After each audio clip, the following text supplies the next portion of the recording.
Oh, good. We're off to Hamel. It's a little further out, you're Yeah. on the west Wasn't side. this your weekend house? Yeah, I gotta look a little closer. I don't know. I think It might have been one of mine. Yeah, I don't remember. I get mixed up. Maybe if we can. When it was built, 1998 on 25 acres. Wow, Sounds nice. for $2 million. Sounds really good. Let's see it. Let's give you some pictures, some big pictures. Hamel's a nice area too, right outside of Plymouth there.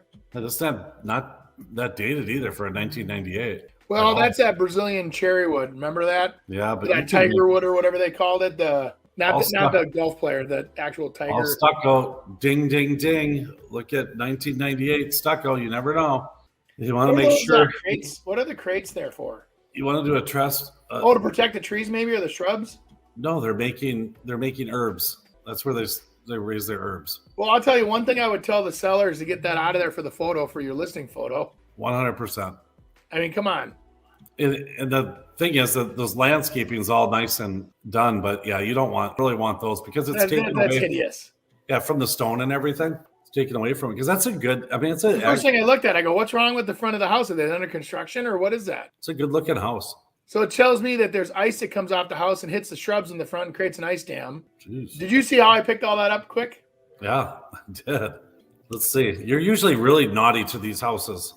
So I've been told that, but I don't mean to be. I'm just being honest to help them. It's a cool look. I like it. I'll tell you what, I always suggest, number one, is get rid of that rug. Not for the showings, but for the pictures. Get rid of that. And then see how it's shiny? You can do a matte finish on that Brazilian chair. It looks fantastic. And it just dulls it. I guarantee you, Chris, they pulled that carpet up right there, and the floor's a different color. Right. That's why you have it redone. Especially on a $2 million house. You can flip it in a minute. Because what can a $2 million buyer do? They can go over and buy Andy's listing at 4.99%. It's brand new. And so it's kind of like you got to give them, you got to compete against them. And a lot of people don't want to spend the money in which to be able to do that. Yeah. But I'm telling you, it's money well spent. So because this is for the rest. I mean, it's enamel. It's the woodwork looks good. Well, that's what one of my builders used to tell these people was back in the day, like, hey, if you're going to go with these exotic, darker colored woods, and you have to understand how they work, how they operate, how they work with sun.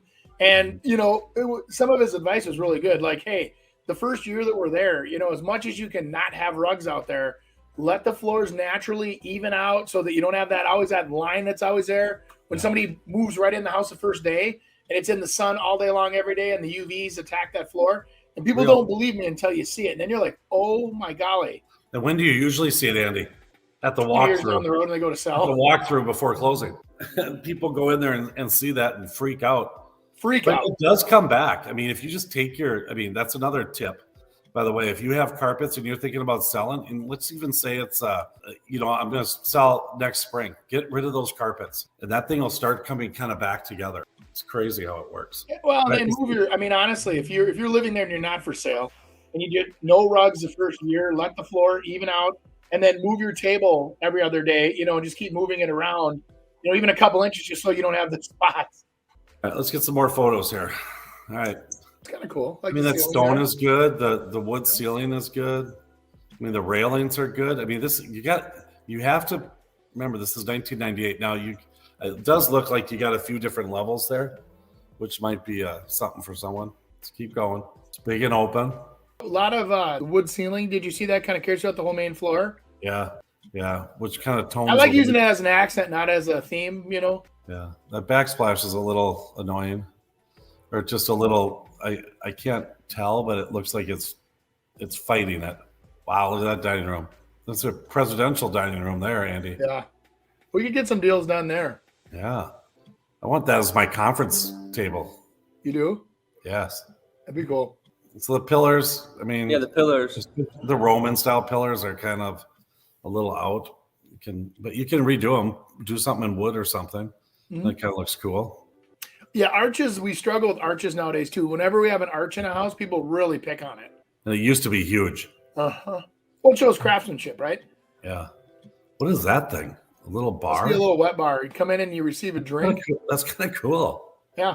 It's kind of fun. I wonder if that's a bathroom behind it though. You come out and After the bathroom, grab a drink again? That's the empty and fill station. Interesting. Okay. Maybe it's a little pantry for the bar.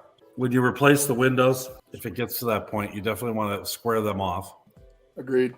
And you could do that too. I mean, you could just replace the tops. That makes a big difference. It just shows its age. But because for the most part, I mean, what the stone and the fireplaces are and stuff, you can work with all that and all the woodwork for sure.